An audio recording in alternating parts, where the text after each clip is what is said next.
జనాలు నిన్ను పిరికివాడు, పారిపోయిన సైనికుడు అని అంటారు. నీలాంటి గౌరవమైన వ్యక్తికి అపకీర్తి అనేది మరణం కంటే ఘోరమైనది. ఎవరి దృష్టిలో అయితే నువ్వు గొప్పవాడివో అలాంటి వాళ్ళందరూ నువ్వు భయంతో యుద్ధంలో నుంచి పారిపోయావు అని అంటారు. నీ శత్రువులు నిన్ను అపకీర్తి పాలు చేసి ఘోరమైన మాటలతో నిన్ను అవమానిస్తారు.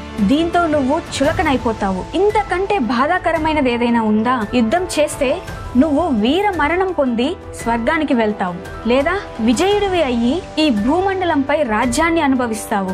కాబట్టి నీ కర్తవ్యాన్ని గుర్తుంచుకొని యుద్ధానికి సిద్ధమవ్వు. సుఖ దుఃఖాలని, లాభ నష్టాలని, జయాపజయాల్ని సమానంగా తీసుకుంటూ కర్తవ్య నిర్వహణగా యుద్ధం చెయ్యి. నీ బాధ్యతలన్నీ ఈ విధంగా నిర్వర్తించడం వల్ల నీకు ఎన్నటికీ పాపం అంటదు. అర్జున, ఇప్పటి వరకు నేను నీకు సాంఖ్యయోగం అంటే ఆత్మతత్వం గురించి వివరించాను. ఇప్పుడు నీకు బుద్ధి యోగాన్ని వివరిస్తాను. దీనివల్ల నువ్వు కర్మ బంధాల నుంచి